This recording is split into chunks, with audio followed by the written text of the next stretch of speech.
Okay, we're approaching one of the bulb houses. This is what we call the Frit-house, because primarily it's mostly fritillarias that we grow in here.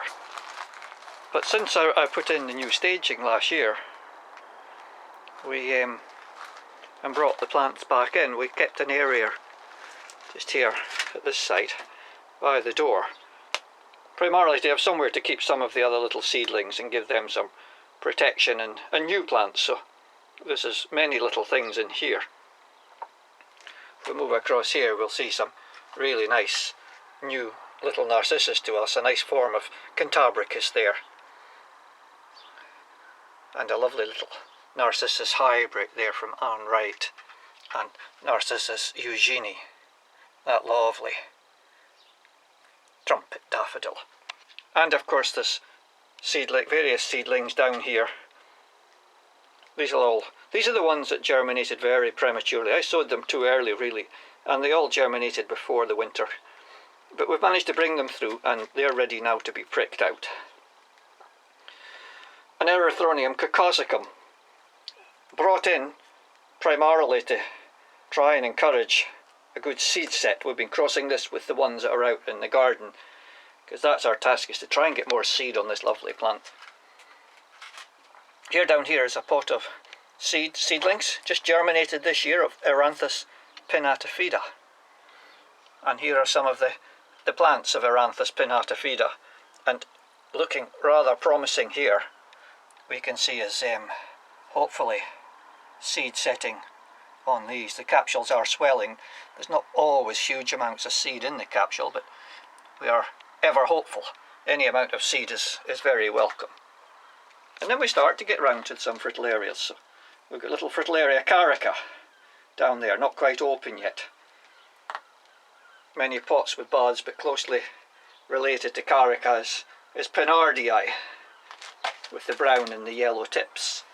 And next to it, one of my real favourites is the Fritillaria stenanthera. I really love this plant.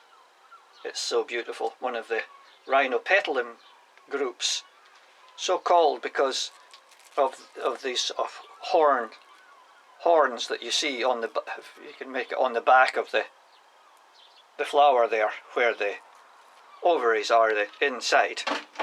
Maybe see it better on these ones here, where we can see the horny petal, the lump like a horn at the back. Around here, this is fun. This is not really getting the colours on this machine quite as I'm seeing them here, but two seedlings of Iphian. Here's another one here, and again a different one here. I love Iphians. This one here is really rather red, so purpley red, and this camera's not quite picking up that colour. Come round into this corner, we've got some of the bigger fritillarias.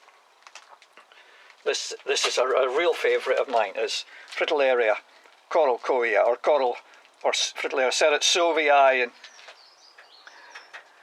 but often called coralcoia serratsovii as well. So it's interesting. This is here, it's growing out and all over the place. That's Tropiola mazurium.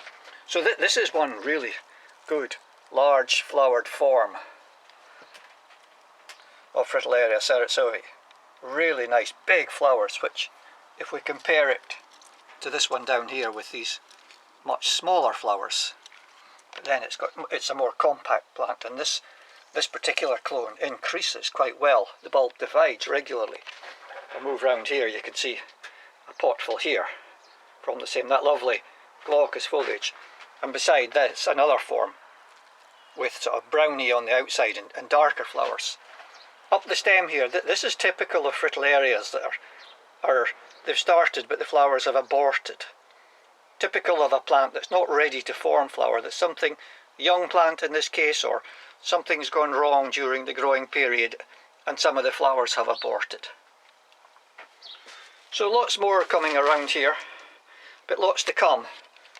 But I suppose the one we should really be looking at is Fritillaria chitralensis.